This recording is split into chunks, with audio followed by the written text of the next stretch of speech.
36 जिल्हे, 36 बातम्या. News G9 Maharashtra. उत्तर तुमच्या प्रश्नांची.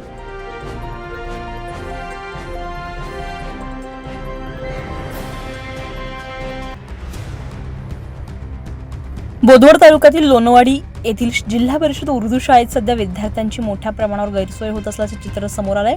शाळेमध्ये 60 ते 70 विद्यार्थ्यांची पटसंख्या असताना त्यांना शिकवण्यासाठी केवळ एकच शिक्षक कार्यरत आहे, ज्यामुळे शैक्षणिक व्यवस्थेचा पूर्णपणे बोजवार उडालाय. मुख्य समस्या आणि प्रशासकीय दुर्लक्ष, वर्गखोल्यांचा अभाव, शाळेमध्ये पुरेशा खोल्या उपलब्ध नसल्यामुळे अनेक विद्यार्थ्यांना उघड्यावर वर्गाबाहेर बसून शिक्षण घ्यावं लागतंय. त्यामुळे उन्हाळा आणि पावसाळ्यात विद्यार्थ्यांना नाहक त्रास सहन करावा लागतोय. शाळेमध्ये विद्यार्थ्यांना पिण्याच्या पाण्याची साधी सोयही उपलब्ध करून देण्यात आली नाहीये. विद्यार्थ्यांसाठी स्वतंत्र आणि पुरेशा बाथरूम, स्वच्छतागृहाची सुविधा नसल्यानं विशेषतः लहान मुलांची मोठी अडचण होत आहे. एकीकडे शासन शिक्षणाचा दर्जा सुधारण्याचे दावे करत असताना दुसरीकडे लोणवाडीमध्ये शिक्षक, वर्गखोल्या, पिण्याचे पाणी आणि स्वच्छतागृहांचा अभाव दिसून येतोय. या प्रकारामुळे प्रशासन आणि शासनाविरोधात पालक आणि ग्रामस्थांमध्ये तीव्र संताप व्यक्त केला जातोय.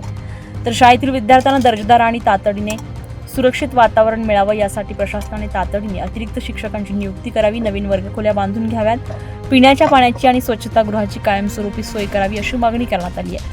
क्रम भाऊ, आपण पालक समितीचे अध्यक्ष आहे. तर हे मुलं का बरं बाहेर बसताय? ते शाळा खराब आहे तिकडची. काय झालंय? पड्यावर येलंय म्हणून 1 वर्ष झालंय बाहेरच बसता. पड्यावर आलाय. आपण ना याची तक्रार दिली नाही का? दिली लय 2000 दिली. कोणाकडे दिली आपण ना? पण काही ऑब्जेक्शन काही घेतलं नाही. तक्रार कोणाकडे दिली? व्हिडिओकडे बिडो साहेबाकडे. अजून चंदू बोली बी दाखव. बरं, आमदार साहेबाकडे आहे ना. मग त्यानं काय सांगितलं? हा म्हणे होईल. आपलं काय झालं? बरं, मग हे मुलं बाहेर बसताय ना? हा 1 वर्ष झालं बाहेरच बसताय. म्हणजे याला दुसरा क्लास नाही आहे? नाही. बरं, ठीक आहे. क्लास किती ग? हा क्लास किती, वर्ग किती आहे? वर्ग 2 आहे पण 1 खराब आहे ना. खराब आहे का? म्हणून 1 वर्ष झालं बाहेरच बसता. ते छतगडते आहे ना? हा पुरं पाणी आहे तिथं. न्यूज G9 महाराष्ट्रासाठी गणेश गोरे, बोदवड.